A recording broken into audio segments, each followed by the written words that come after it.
In করতে বলো, আমি কিন্তু এই ক্লাস তাড়াতাড়ি শেষ করবো। এই আমার নিচে আমি 10টায় শুরু জি করি। স্যার, আমি বলে দিচ্ছি স্যার। হ্যাঁ স্যার, আপনি 10টায় শুরু, ওরা জয়েন 10টা থেকে বলে দেওয়া আছে স্যার, জয়েন করবে।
তাহলে আজকের নাম হলো ক্লস্ট্রিডিয়াম পারভেনজেন্স, আর একটা নাম হলো ক্লস্ট্রিডিয়াম বটুলিনাম।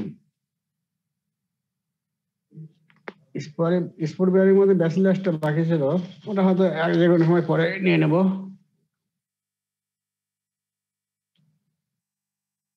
ব্যাসিলাসটা খুব ইজি, সামান্য, এটা বেশি পড়তে হবে না, সামান্য একটু পড়তে হবে। যেমন ব্যাসিলাস অ্যানথ্রাসিস, এটা পরে পড়াবো। আচ্ছা, এখন এই ক্লস্ট্রিডিয়াম পারভেনজেন্স, এটা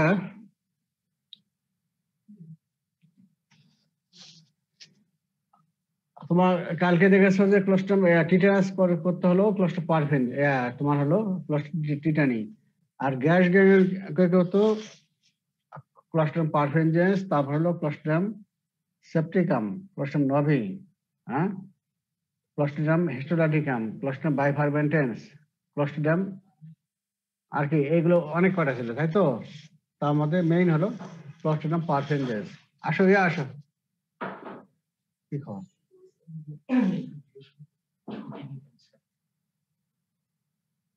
কে দায়িত্বটা নেবে?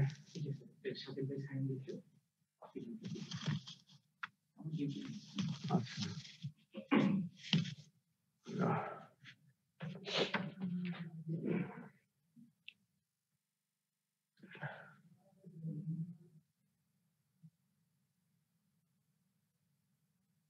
আজকে তারিখ হলো 14। আর সবাই ডিপার্টমেন্টে থাকো, ওই যে আসবে তো, ওই জন্য কালকে বলা হয়েছে যে ডিপার্টমেন্টে থাকার জন্য। আর যদি আমি হই তা আমি একটা মিশে যাবো।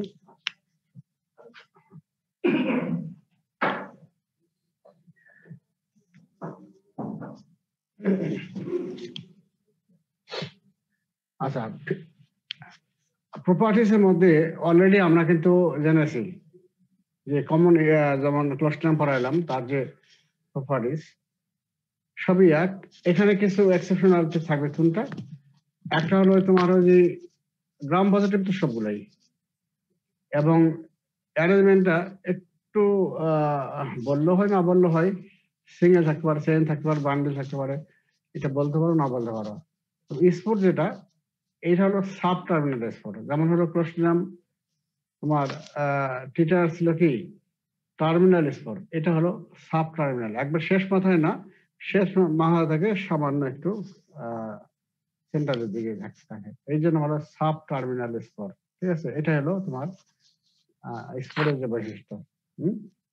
এবং ওইখানে দুটো এক্সেপশন ছিল যে অল ক্লস্ট্রিডিয়াম কি মোটাইল, তাই তো, except clostridium perfringens which are not motile. তাহলে এখানে মিললো। আবার ওখানে আরেকটা ছিল যে অল ক্লস্ট্রিডিয়াম আর হলো নন ক্যাপসুলেটেড except clostridium perfringens which is ক্যাপসুলেটেড। তাহলে এখানে ক্যাপসুলেটেড, তাহলে এই দুটা ভিন্ন, তাই তো। এবং সাবটার্মিনাল স্পোর এটা ভিন্ন, আর টিটানির ক্ষেত্রে টার্মিনাল স্পোর। ঠিক আছে, এগুলো মরফোলজিক্যাল ফিচার। এই যেগুলো ফিগার মোটামুটি দেখো গ্রাম স্ট্যান্ডিং করে, স্পোর আছে, অর্গানিজম আছে। এবং হ্যাবিটেট থাকে কোথায়? এর তো দুটো ফর্ম, একটা স্পোর ফর্ম আর একটা থাকে কি ভেজিটেটিভ ফর্ম, মানে ব্যাকটেরিয়া, তাই তো? সবগুলোর ক্ষেত্রে একই অবস্থায়। ওই আগে যেমন বলেছিলাম সেইভাবে বলতে পারো, এত কিছু নাও বলতে পারো, যে সয়েলে থাকে, তাই তো? আর কি আমাদের বডিতে থাকে কোথায়? ভেজিটেটিভ ফর্ম থাকে তোমার নর্মাল ফ্লোরা হিসাবে থাকে কোথায়? ভ্যাজাইনা এবং জিআই ট্রাক্টের এখানে থাকে। হুম। আর এসে নেচারের মধ্যে থাকে তোমার হলো সয়েলে থাকে মেইনলি।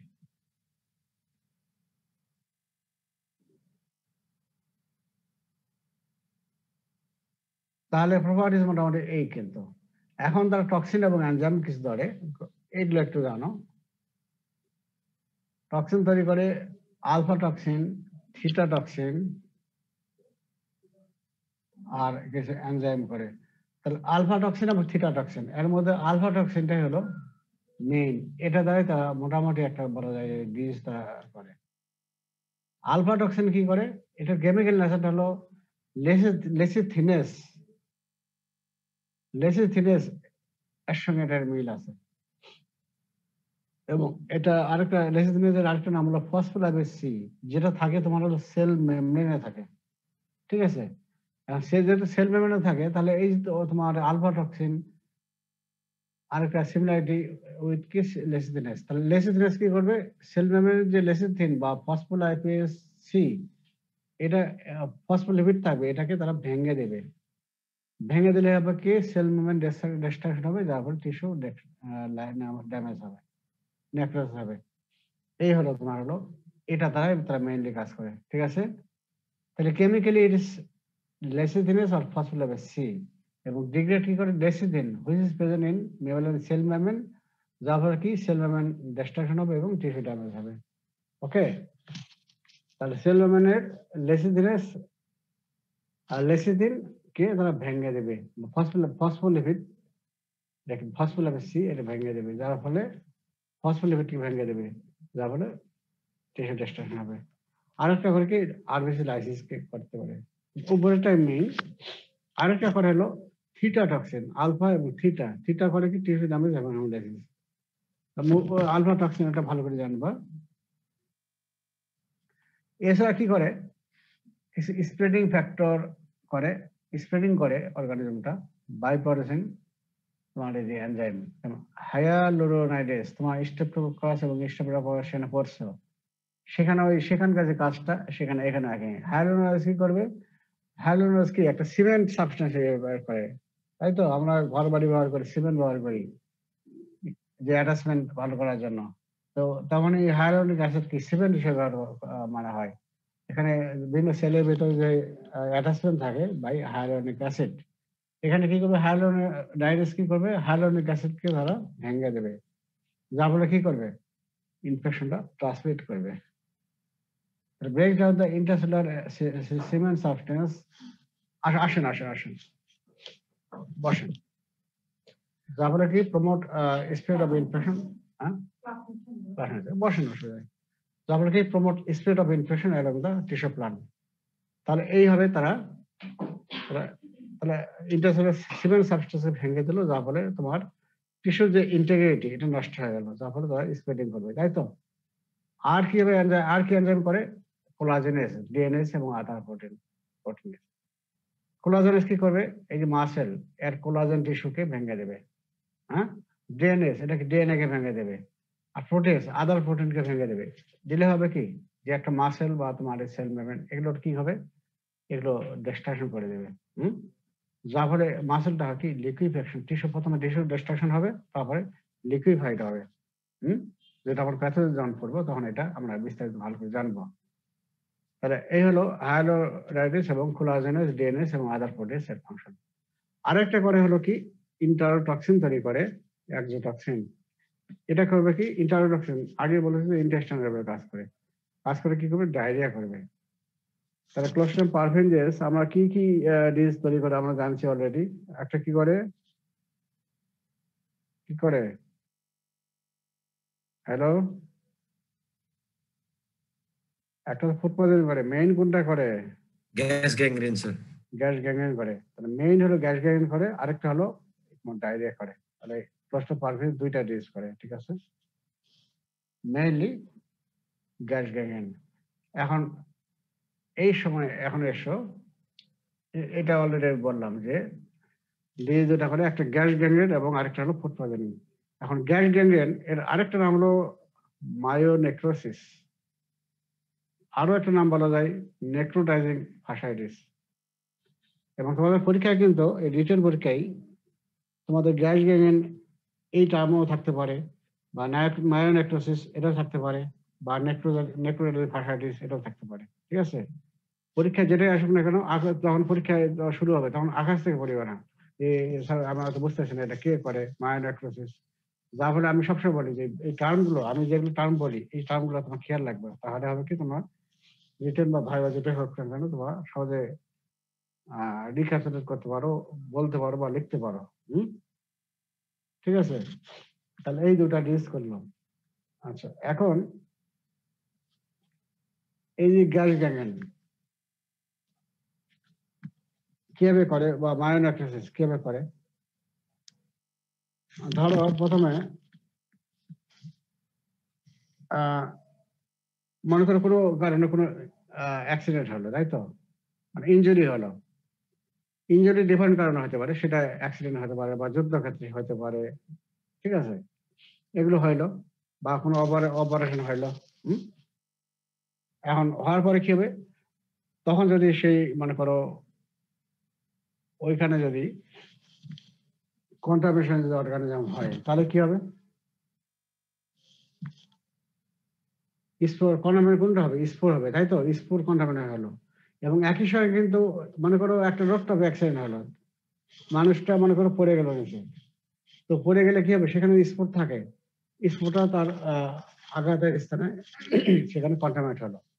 পাশাপাশি ওখানে শুধু কি স্পোর থাকে, অন্য অর্গানিজম থাকে না? থাকে তো নাকি? স্যার থাকে স্যার। আর বেশ পায়োজেনিক অর্গানিজম বা আমরা বলতে পারি ফ্যাকাল্টি অর্গানিজম এগুলো থাকে। একই সঙ্গে তারা ক্লোস্ট্রিডিয়াম পারফিউজ এবং স্পোর এবং হলো এই পায়োজেনিক অর্গানিজম এগুলো কন্টামিনেট হলো, ঠিক আছে? এটা তাহলে ইনজুরির কারণে এটা হলো।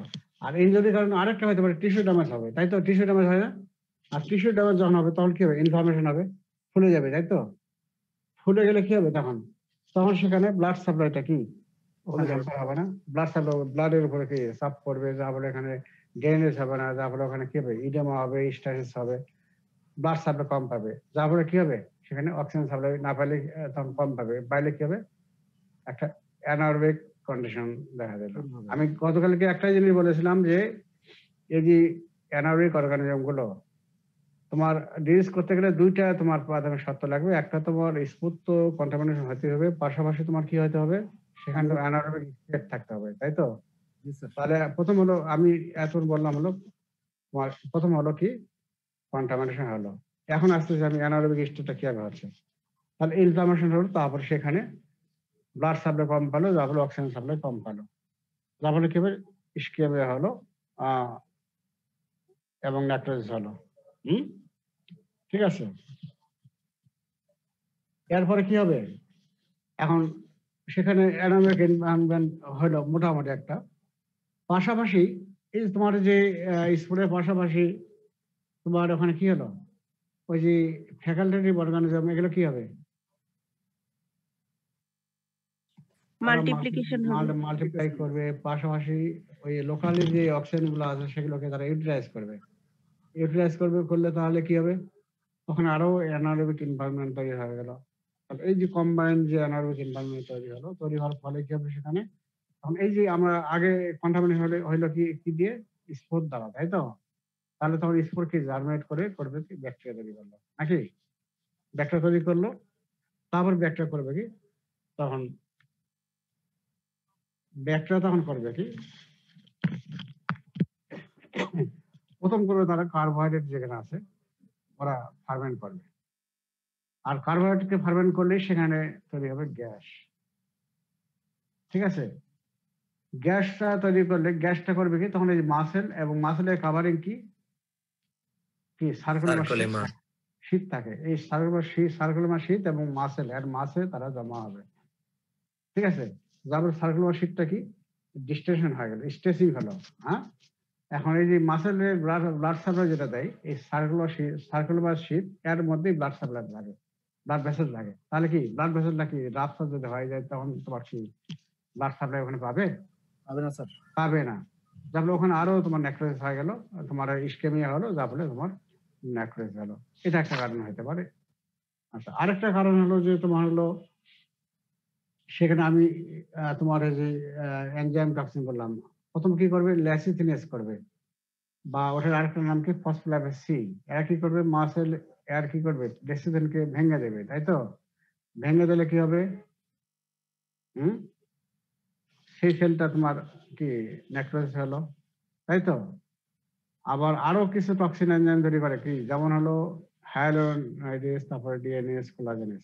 এগুলো কি করবে, কোলাজেন করবে কি, কোলাজেন টিস্যুকে ভেঙে দিল, যেটা আমি আগে বললাম, ডিএনএ কে ভেঙে দিল, ভেঙে তোমার মাসেলটাকে লিকুইফ্যাকশন করলো, প্রথম নেক্রোসিস করলো, তারপরে লিকুইফ্যাকশন করলো এবং আলটিমেটলি নেক্রোসিস করলো।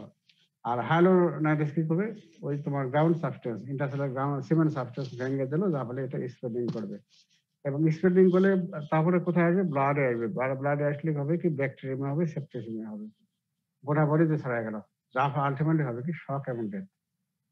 এবং এই যে তোমার এই মাসেলে কি নেক্রোসিস হচ্ছে, এই জন্য তোমার হলো নাম হলো মায়োনেক্রোসিস। এই হলো প্যাথোজেনেসিস। তাহলে এটা আমরা আরো ভালো করে একটু এবার দেখে নিই একটু, তাহলে প্যাথোজেনেসিস দেখে নেই। তাহলে different type of injury, যেমন accidental injury, wear on, septic abortion, postpartum uterus, intestinal operation। আমি গতকালকে যে ক্লোস্ট্রিডিয়াম টিটা নিয়ে বললাম, যখন কি অর্গানিজম কিভাবে আসলো, একটা ইনফেকশন কিভাবে হয়, একটা হলো এক্সোজেনাস আর একটা এন্ডোজেনাস। এন্ডোজেনাস কি বললাম, যে বডি যে পার্সনের জিআই ট্র্যাক্টে থাকে, তাহলে সেখান থেকে যদি অর্গানিজম আসে সেটাকে বলবো এন্ডোজেনাস, তাই তো? আর এক্সোজেনাস কোনটা, বাইরে থেকে যদি অর্গানিজম প্রবেশ করে সেটা হলো এক্সোজেনাস। এখানেও ওই দুটাই সোর্স তোমার আসতেছে, এই ইন্টেস্টাইনাল অপারেশন, পোস্টপার্টাম ইউটেরাস, এগুলো কিন্তু তোমার নিজের বডি থেকে আসবে। আর তোমার অ্যাক্সিডেন্টাল ইনজুরি, ওয়ারন, সেপ্টিক ওয়ারন, এগুলো কিন্তু বাইরে থেকে আসবে। আচ্ছা, এগুলো ইনজুরি হলো, ইনজুরি পরে কি টিস্যু ড্যামেজ হবে, তাই তো? টিস্যু ড্যামেজ হলে কি হবে, তোমার হলো ইনফ্লামেশন হবে। ইনফ্লামেশন হলো, আরেকটা হলো কি ইডেমা। তার ইনফ্লামেশন হলে কি হবে, সেখানে ফুলে যাবে, ইডেমা হবে, যার ফলে কি ব্লাডের ভেসেলের উপর চাপ পড়লে সেখানে স্টেসিস হবে এবং ব্লাড সাপ্লাই কম পেলো। আর আরেকটা জায়গায় এখানে দেখো, যে যেহেতু ওখানে অ্যাক্সিডেন্ট যখন যেখানে হলো সেখানে যদি স্পট থাকে এবং পায়োজেনিক অর্গানিজম থাকে, তাহলে সেগুলো কি হলো, wound is contaminated with clostridium spore and pyogenic organism, অথবা বলতে পারে ফ্যাকাল্টেটিভ অর্গানিজম। এগুলো হলো আলটিমেটলি তোমার কি হলো, এই যে আগে কি বললাম, যে oedema, stasis, impairment blood supply. এর ফলে কি হলো, পুয়ার অক্সিজেনেশন, অক্সিজেন পাচ্ছে না, যাতে কি হচ্ছে, অ্যানারোবিক স্টেট হলো।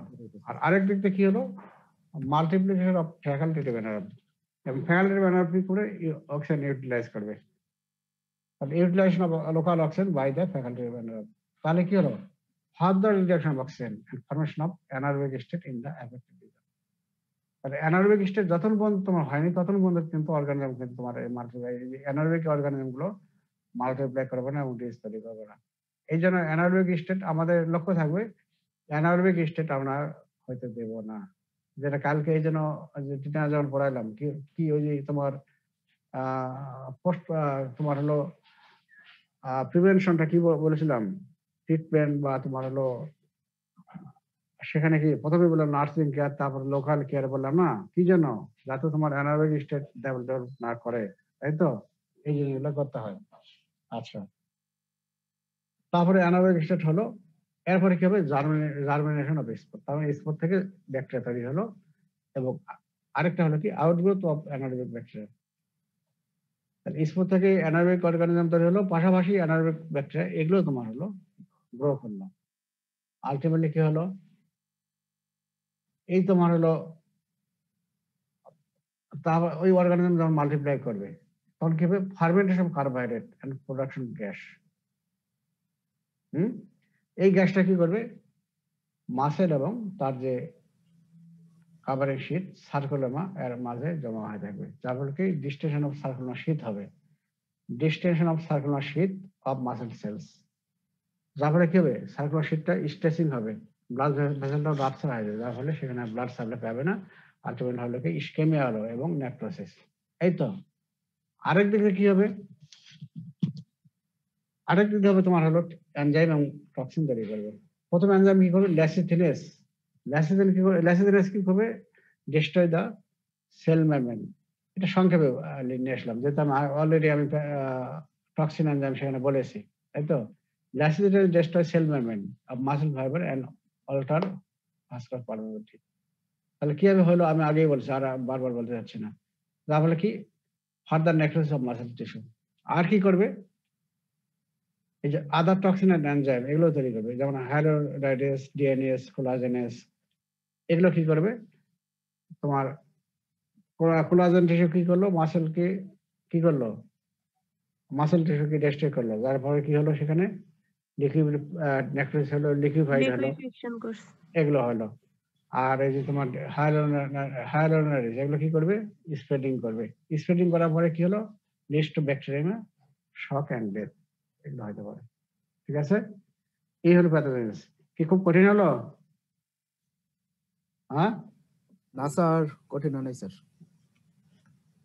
কঠিন হবে না যদি তোমরা ক্লাসের সঙ্গে সঙ্গে পড়ো, তাহলে কঠিন হবে না। কিন্তু এই জিনিসটা যদি 3-4 দিন পড়ো বা 1 মাস পরে পড়ো, তাহলে তোমার কাছে মনে হবে যে কি পড়তেছে এটা, তখন কঠিন মনে হবে। কিন্তু এই আজকে বলতেছি, এখন গিয়ে পড়ো, দেখো যে তোমার সহজ হবে। এখন এই যে গ্যাস গ্যাংগ্রেন যে করলো, যদি গ্যাস গ্যাংগ্রেন হয়, ক্লিনিক্যাল ফিচার কি হবে? সেখানে পেইন হতে পারে, এডেমা হতে পারে, pain, oedema, cellulitis in one area. এগুলো তো হবে, এগুলো তো জানোই, সেলুলাইটিস তো হবেই, তাই তো। জি স্যার। আর সেখানে আগে বললাম কি যে কার্বোহাইড্রেটকে তারা ফার্মেন্ট করে গ্যাস তৈরি করে। তো গ্যাস যদি সেখানে জমা হয়, তাহলে কি সেখানে ক্রেপিটেশন হবে। ক্রেপিটেট ইন্ডিকেট গ্যাস টিস্যু। ঠিক আছে? এরপরে তাছাড়া কি হতে পারে? ব্লাড টেস্ট এক্সোডেট হতে পারে। এই যে কিছু তোমার সিক্রেশন আসবে, সেটা হলো রক্ত মিশ্রিত সিক্রেশন আসবে। আবার হিমোলাইসিস জন্ডিস এটাও হতে পারে। যার কারণ হলো কি, ওই যে টক্সিন কি হলো? 2টা টক্সিন হলো, আলফা টক্সিন এবং থিটা টক্সিন। থিটা টক্সিন কি করে? হেমোলাইসিস করে। তারপর হেমোলাইসিস করলে তোমার হেমোলাইসিস হবে এবং জন্ডিস হয়, তাই তো। আর ব্যাকটেরিয়া এগুলো হলে শক এন্ড ডেথ হয় এবং মর্টালিটি রেট হাই। তো এগুলো মোটামুটি জানো কি জন্য? যে প্রবলেম বেসড কোশ্চেন যেগুলো আসে, যাতে এগুলো তোমরা করতে পারো, এই জন্যই আমি সংক্ষেপে এই জিনিসগুলো একটু দেখালাম। এরপরে আমরা এখন ডায়াগনোসিস কিভাবে করবো? ডায়াগনোসিস ওই যে তোমার ক্লোস্ট্রিডিয়াম টিটানাস যেমন পড়লাম, ঠিক একই রকম। আমরা কোন সোয়াব নিতে পারি, তারপরে তোমার এই যে ডিসচার্জ নিতে পারি, বা এফেক্টেড টিস্যু, নেক্রোটিক টিস্যু যেগুলো আছে সেগুলো আমরা কেটে নিতে পারি, তাই তো। আপনি একটা কাজ করেন সেটা। আচ্ছা, ওই যে ওরা আসবে ওরা তো, যেহেতু আসবে, আজকে আসবে যদি বলছিল যে 9টার মধ্যে আসবে, তো ওই যে আবহাওয়াটা খারাপ, তো তাহলে খারাপ, এই জন্য হয়তো আসতেছে। এই ডিপার্টমেন্টে পরীক্ষা সময় তো ওইগুলো নিয়ে মনে হয় আলোচনা হবে। সম্ভবত আসতে থাকে, সম্ভবত। তারপরে হলো কি, স্পেশাল কালেকশন করবো, করে আমরা কি করবো? মাইক্রোস্কোপ এক্সামিন করবো, গ্রাম স্টেনিং করবো, তাই তো। গ্রাম স্টেনিং করলে পাবো কি? Gram positive blood. হ্যাঁ, তবে এখানে স্পোর পাওয়া যাবে না। কি জন্য? Spore is not Sen primarily under nutritionally deficient condition. আমি তোমাদেরকে যখন ওই প্যাথোজেনেসিস, তোমার যে ইন্ট্রোডাক্টরি চ্যাপ্টারে সেলস অফ ব্যাকটেরিয়া যখন পড়াইলাম, তখন কিন্তু তোমাদের এই যে স্পোর নিয়ে একটা আলোচনা করছিলাম। তখন কিন্তু স্পোরের যে প্রপার্টিস সেখানে বলেছিলাম, কিন্তু সাধারণত যেখানে ইনফেকশন হয় সেখানে কিন্তু স্পোর পাওয়া যায় না। কি জন্য পাওয়া যায় না? সেখানে স্পোর তৈরি, হ্যাঁ, স্পোর তৈরি হয় কখন? যখন তার আনফেভারেবল কন্ডিশনে যায়। যেমন যদি কোনো খাবার দাবার না থাকে, তারপরে তোমার পানি না থাকে, তারপর তোমার হিট বেশি হলো, ঠান্ডা বেশি হলো, এই সমস্ত ক্ষেত্রে তখন তারা বাঁচার তাগিদে তারা স্পোর্ট তৈরি করে এবং বহুদিন বাঁচে, তাই তো? এখন যেখানে আঘাত পেলো সেখানে তাদের খাবার তো প্রচুর, নাকি? তাহলে তারা কোন দুঃখে তারা ওরা স্পোর্ট তৈরি করবে? ওই কারণে ওইখানে স্পোর্ট পাওয়া যাবে না, ঠিক আছে? জি স্যার। এই জন্য এটা বলা হলো যে গ্রাম পঞ্চায়েতে ব্যাচেলার পাইলাম কিন্তু স্পোর্ট পাওয়া যাবে না। তারপরে কালচার করব আমরা, ওই যে আগে যেটা বলছিলাম রবার্টসন কুক উইথ মিডিয়া এবং হলো থায়ো ব্লাই কলেট মিডিয়া। এনামে কালচার মিডিয়া দুটো নাম জান ভাই, জিজ্ঞাসা করলে জানো নামগুলো বলতে পারবো। অন্য ডিগ্রি আমরা যাই না, শুধু এইটুকুই জানো। ইনক্লুশন তো করি আমরা, এটা অ্যানারোবিকই বলি।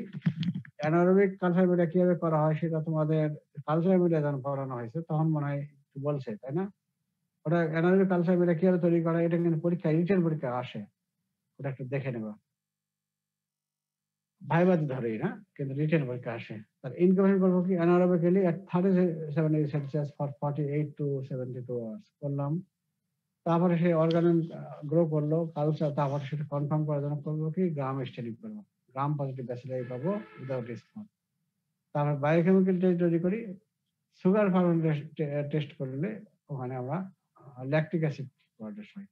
আর আদার টেস্টের মধ্যে ন্যাগলা রিয়াকশন, শুধু নাম জানে রাখো, এগুলো আমরা ধরবো না, ঠিক আছে? এগুলো অত ডিপে আমরা যাই না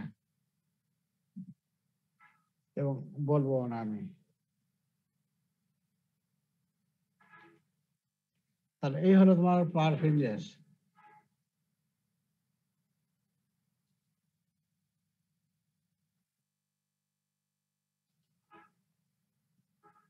এইবারে হলো ক্লোস্ট্রিডিয়াম বটল নাম, এটা কি দেখা আছে? আসেনি? না স্যার। স্লাইড না আসেনি? স্যার। না স্যার। আচ্ছা, দেখি তো।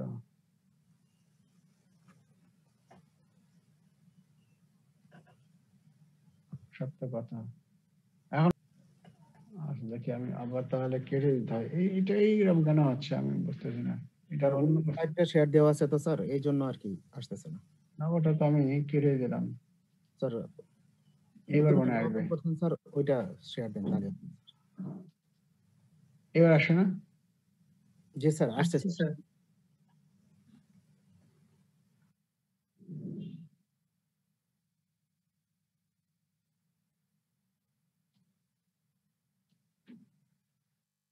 তাহলে এবারে পড়বো ক্লোস্ট্রিডিয়াম বটুলিনাম।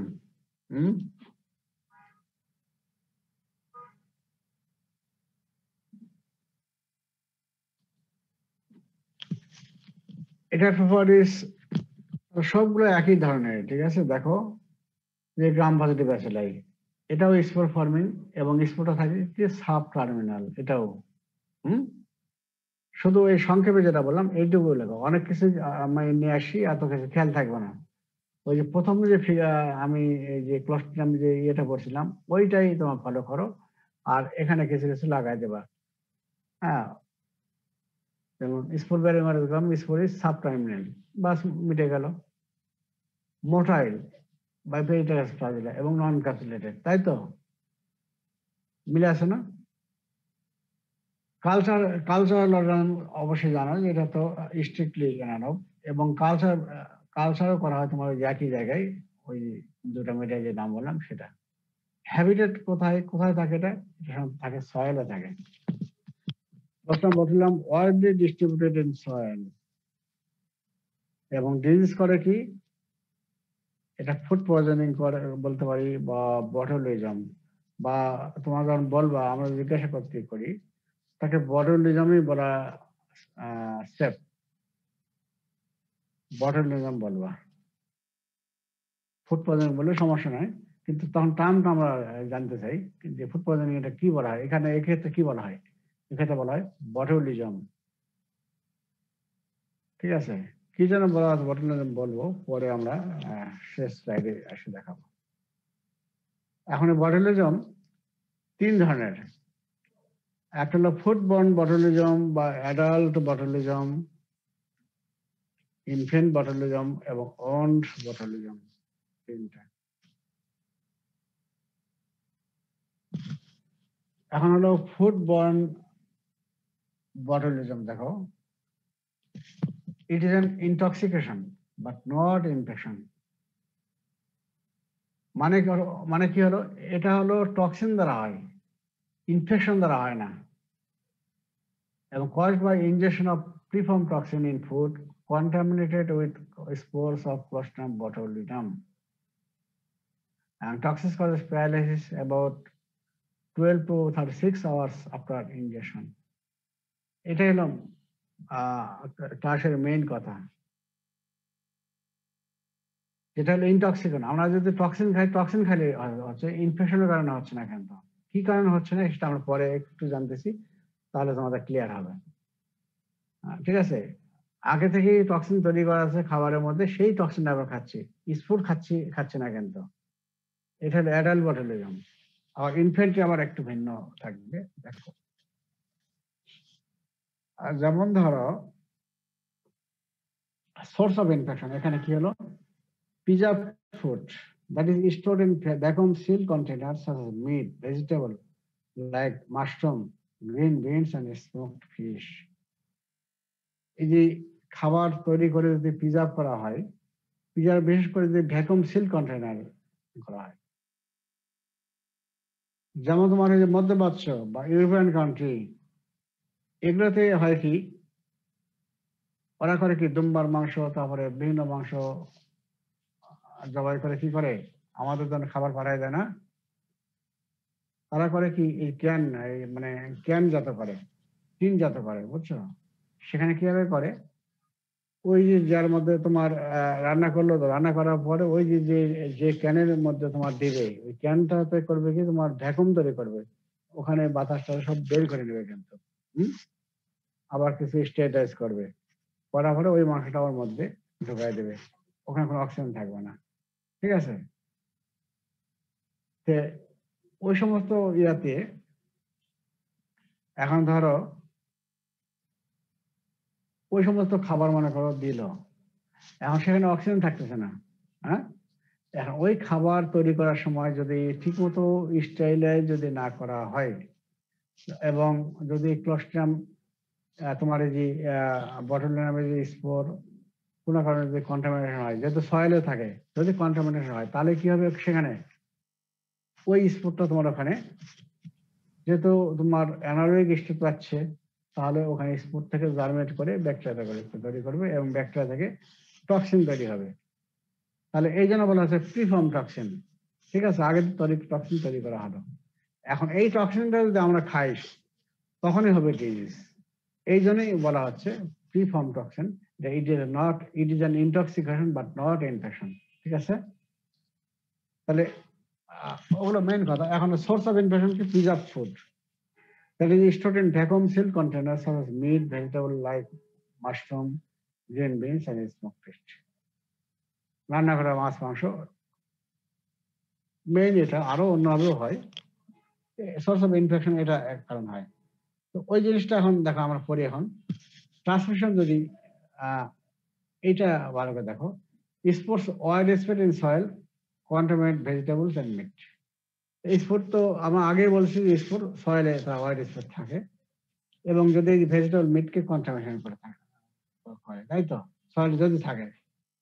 আচ্ছা, এখন এই সমস্ত food, when these foods are canned or vacuum packed without adequate sterilization, তাহলে কি হবে, spore germinate in anaerobic environment and then produce toxin within canned food, and infection occur by ingestion of this preformed toxin. আগের কথাগুলো বলে যাও, তোমার খেয়াল রাখবা, তোমার যে সোর্স অফ ইনফেকশনটা আর মোড অফ ট্রান্সমিশন, এই দুটো খেয়াল রাখো। তাহলে স্পোর আমরা প্রথম জানলাম কি, spore wide spread in soil, তাই তো, ওয়াইড স্প্রেড সয়েল থাকতেছে, এটা কি হচ্ছে, এবং আশেপাশে তারা ভেজিটেবল মিট এগুলোকে কন্টামিনেট যদি করে থাকে, এবং এই ফুডগুলো যদি ক্যান জাত করা হয় বা প্যাকেট ভ্যাকুম, যার মধ্যে টিন জাত করা হয়, সেখানে ভ্যাকুম তৈরি করা হচ্ছে এবং পর্যাপ্ত স্টেরিলাইজেশন করা হচ্ছে না, তাহলে কি হবে, সেখানে অ্যানারোবিক এনভায়রনমেন্ট আছে, যেহেতু অক্সিজেন নাই, তাহলে স্পোর জার্মিনেট করে ব্যাকটেরিয়া তৈরি করলো, এবং ব্যাকটেরিয়া তৈরি করে টক্সিন। এই টক্সিন যদি খাবারের সঙ্গে খায়, তাহলে ইনফেকশন হবে বাই দিস প্রিফর্ম টক্সিন। এটা হলো তোমার ট্রান্সমিশন। ঠিক আছে, বুঝলা তো? হ্যাঁ, হ্যালো। জি স্যার, জি স্যার। আচ্ছা, এখন এখন তোমাকে খাইলাম, জিআই ট্র্যাক্টে গেল। এখানে কি হবে? জিআই ট্র্যাক্টে গিয়ে এখানে হবে কি, এখানে জিআই ট্র্যাক্টে গিয়ে তারা জিআই ট্র্যাক্টে মোটামুটি এরা কাজ করে না। এটাও কিন্তু নিউরোটক্সিন, যেমন ক্লোস্ট্রিয়াম টিটানাস, ওটা কি, ওটা ক্লোস্ট্রিয়াম যে টক্সিন তৈরি করে, ওটা কি নিউরোটক্সিন না? তেমন এটাও কিন্তু নিউরোটক্সিন, এটা নিউরোটক্সিন। এবং এটা কি করবে, এই নিউরোটক্সিন তোমার ইন্টেস্টাইনে গেল এবং এখান থেকে তোমার ব্লাড সাপ্লাই মাধ্যমে সিস্টেমিক সার্কুলেশনে চলে গেল। আর সিস্টেমিক সার্কুলেশন যখন চলে গেল তখন গোটা বডিতে ছড়ায় যাবে। ছড়ায় গেলে কি হবে, তোমার নার্ভ দিয়ে লোয়ার মোটন, আপার মোটন, লোয়ার মোটন দিয়ে মানে গোটা বডিতে ছড়ায় গেল, তাই তো? শেষে কি আছে, মোটর নার্ভ এন্ডিং, তাই তো? মোটর নার্ভ এন্ডিং, সেখানে কি আছে, মোটর নার্ভ এন্ডিং এ সেখানে তোমার ভেসিকল থাকে,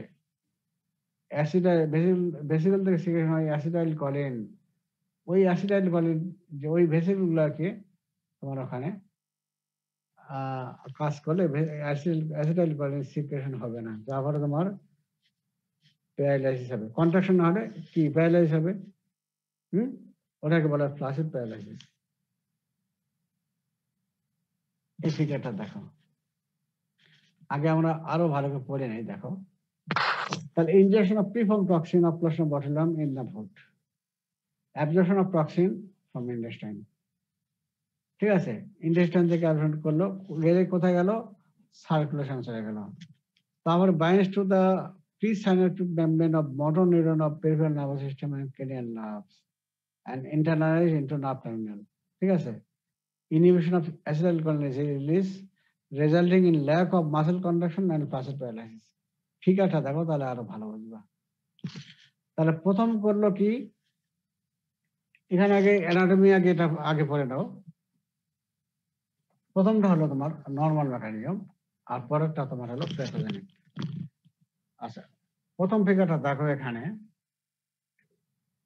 এই যে motor nerve ending, lower motor neuron যেখানে শেষ হচ্ছে সেটাকে কি বলবো, মোটর ইন প্লেট, তাই তো? মোটর ইন প্লেট যেখানে হবে সেখানে কি একটা সাইনাপস থাকে না, সাইনাপস থাকে। এই যে উপরেটা হলো মোটর ইন প্লেট, আর এটা হলো সাইনাপস। সাইনাপসের আগে মেমব্রেন থাকে না, সাইনাপসের আগে সাইনাপসের যেটা হলো মাসেলের দিকে থাকবে, আর এটা কিন্তু নিচেটা কিন্তু মাসেলের দিকে যেটা থাকবে, সাইনাপসের পরে যেটা থাকতেছে এটার নাম কি, পোস্ট সিনাপটিক মেমব্রেন। আর মাঝখানে হলো সাইনাপটিক ক্লেপ, আর উপরেরটা হলো, প্রথমটা হলো প্রিসিনাপটিক মেমব্রেন।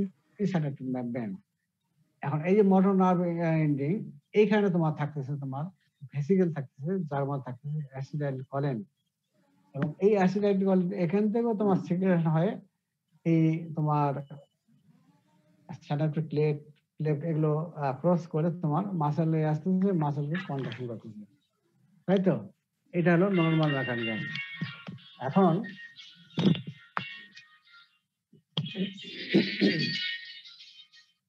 হ্যাঁ নল ভাই, হ্যাঁ। আচ্ছা, তারপরে কি হবে দেখো, এই বন্ধ হলো, তাই তো? এখন এই যে তোমার যে নার্ভাস, যে তোমার নিউরোটক্সিন, এগুলো কি করবে, এগুলো তোমার তোমার প্রথম তো ইন্টেস্টাইন থেকে গেল কোথায়, সিস্টেম সার্কুলেশন চলে গেল, সার্কুলেশন থেকে চলে গিয়ে তোমার একবার গোটা বডিতে চলে গেল। তারপরে এরা আসলো মোটর ইন প্লেট, এখানে আসে করবে কি, এই ভেসিকল গুলো আছে, এই ভেসিকল গুলো এখানে তারা বাইন্ডিং করবে, করলে অ্যাসিটাইল কলিন রিলিজ হবে না। আর অ্যাসিটাইল কলিনের কাজ কি, কি কাজ, মাসেলকে কন্ট্রাকশন করবে, অ্যাক্সেলারেশন করা, কন্ট্রাকশন করা। কিন্তু এখানে কন্ট্রাকশন হবেই না, তাহলে কি হবে, মাসেল প্যারালাইসিস হবে। এবং প্যারালাইসিস নেচার হলো ফ্লাসিড প্যারালাইসিস। এটাই তোমার প্যাথোজেনেসিস, ঠিক আছে?